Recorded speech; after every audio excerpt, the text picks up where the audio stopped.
So, Afterlife is one of those shows which is both hilarious and depressing, and in all the right ways.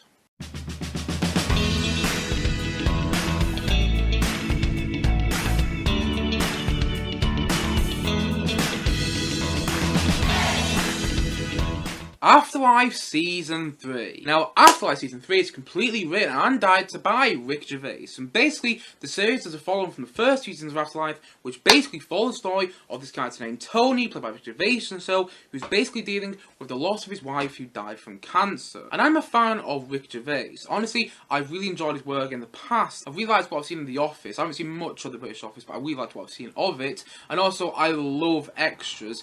And also, I thought that Cemetery Junction, which he co-wrote and directed with Stephen Merchant, is an underrated gem of a film. Honestly, I did my review of that film last year, and I really liked it. And also, the Ricky Gervais podcast, which Ricky Gervais did with Carl Pilkington and Stephen Merchant, is genius in my opinion. Honestly, I've religiously listened to that for the past couple of months over the pandemic. And also, I've been a fan of the past two seasons of Afterlife. I've liked them so far.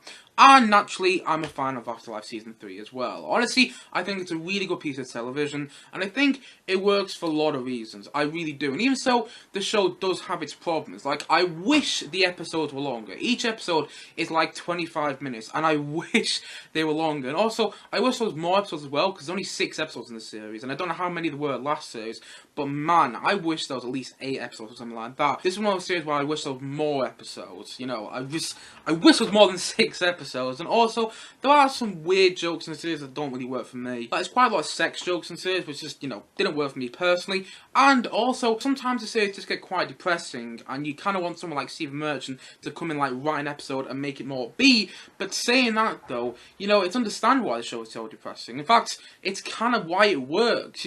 I've titled the video today, Afterlife Season 3, wonderfully depressing, and that's kind of how I feel about it as a whole. It's wonderfully depressing, and that's why I like it so much, because it perfectly encapsulates life as it is. Because in the end, life, it has its joyous and hilarious moments, but it also has its quite depressing and tragic moments. And that's kind of what Afterlife encapsulates so well. Honestly, I think Ricky Gervais has written such a realistic show here, and just in the best way possible. And that's kind of one of the big reasons it works, because it's realistic. Honestly, the show is just...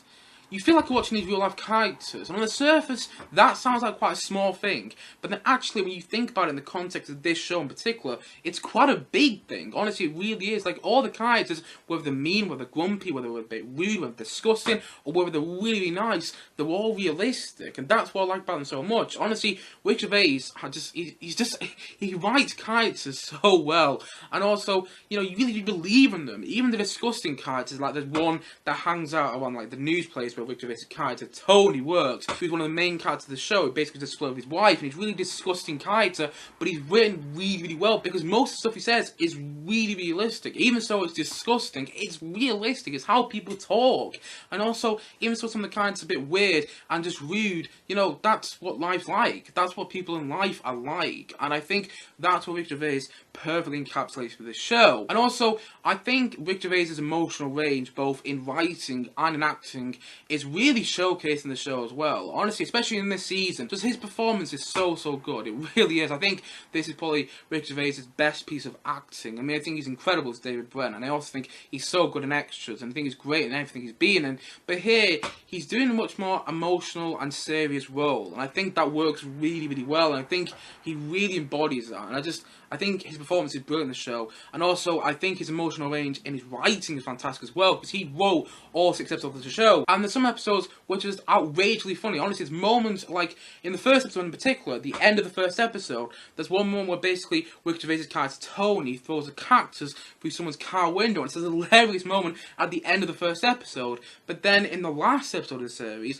there's always big emotional ones as well, and loads of more messages, which just works so well. Honestly, really do. Like, more messages which have stuck with me. There's one moment in particular in the last episode of this series where basically Penelope Wilson's character is talking to Ricky Gervais' character Tony, and she says something like, most of the worries you think are there aren't actually there. It's something like that. I'm paraphrasing that, and I'm paraphrasing badly, but it's something like that. And that quote kind of stuck with me, that whole idea, like, most of the worries you think about aren't actually there. And I just think that's a really powerful quote. And also, there's another quote which Ricky Gervais' character actually says in the last episode as well, towards the end of the last episode, which is something like, my dad always said that life is a roller coaster, and you go around, it's one heck of a ride, and then eventually when it ends, you know, someone else is going to come in and take your place. And I think that's a really powerful quote which sticks with you, and just in the best way possible. And that's another reason I think Afterlife works so well, because it sticks with you, and it's emotional, and it's powerful.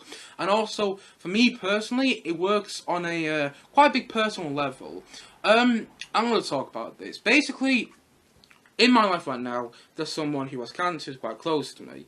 And I think this show, and in particular this series of this show, is making me, you know, is making me prepare, is preparing me for how I'm gonna react when the inevitable happens. And I'm gonna get a bit emotional here, so I apologise if I do.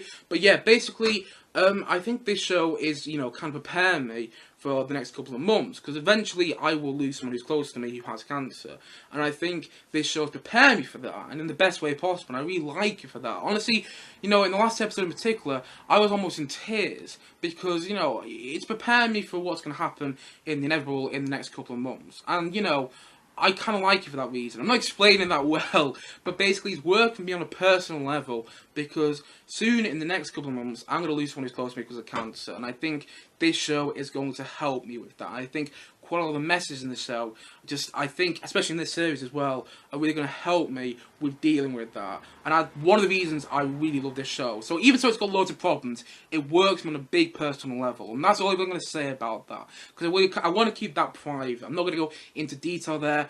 But I think when the inevitable happens in my life with the person who's close to me, I think this show is going to help me deal with that. And that's another reason I like it so much. And also, it's just great to watch, in my opinion.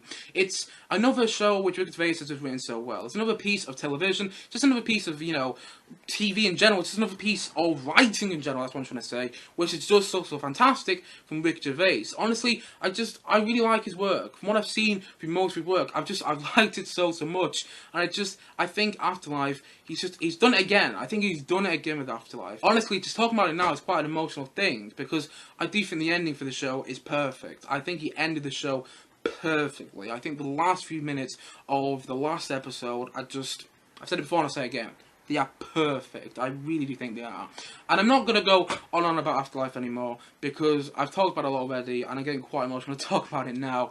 But it works for me, and I think it's fantastic, and I think Ricky Gervais has done it again. This is my least favourite season of Afterlife today, but saying that though, I still think it's great. I don't think it's as good as season 1 and 2, because there's characters that aren't in this season, which were in the previous 2 seasons, and I do think the show kind of lost some of it there, but overall, it works for me. It really does, and I wish the episodes were longer, I wish the show was longer overall, and I just think it's fantastic, and I think Ricky Gervais has knocked it out of the park again with this series of Afterlife, and I can't wait to see what he does next. Honestly, I think this show is wonderfully depressing, and in the best way possible. And so, for that reason, I'm going to say that Afterlife Season 3, I'm going to say that it's an 8.3 out of 10. Honestly, I really like this show as a whole, and if you don't, I can completely understand why. But personally for me, it works, you know, it works on quite a personal level, and I'm not going to go into that again, but I like it for that reason. And it's also probably one of the reasons I'll probably go revisit the show in the next couple of months. And again, I like that about it. And even so, like I said before, it's got its problems. I don't care that much, because it works. And, you know, the show feels very self-contained, which is one thing I haven't talked about. It feels quite small, but I kind of like that about this series, especially this series of Afterlife. It feels very small, and that's partly because the show was shot at the height of COVID, but that's partly because, you know, this season was shot at the height of COVID. But saying that, though, I kind of like the fact that the show feels very self-contained and feels quite small, because it makes you focus on the characters more, and for that reason you have more of an emotional attachment to them. And just watching, you know, Ricky Gervais' character, Tony, go through all these stages of grief is really emotional, but also fantastic. But then, at the same time, though, the hilarious moments make you laugh in the best way possible. And even so, not all the comedy works for me, quite a lot of it does. And I'm going to take that from the show overall. And also, the emotional moments work for me.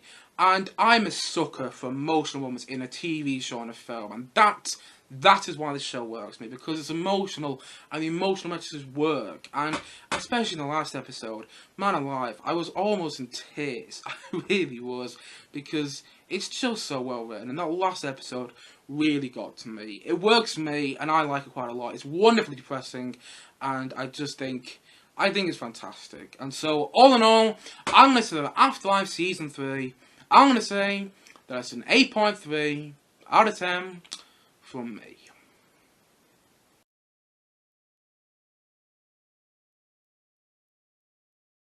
Anyway guys, what do you think of Afterlife Season 3? Please do comment down below and let me know your thoughts in the comment section below.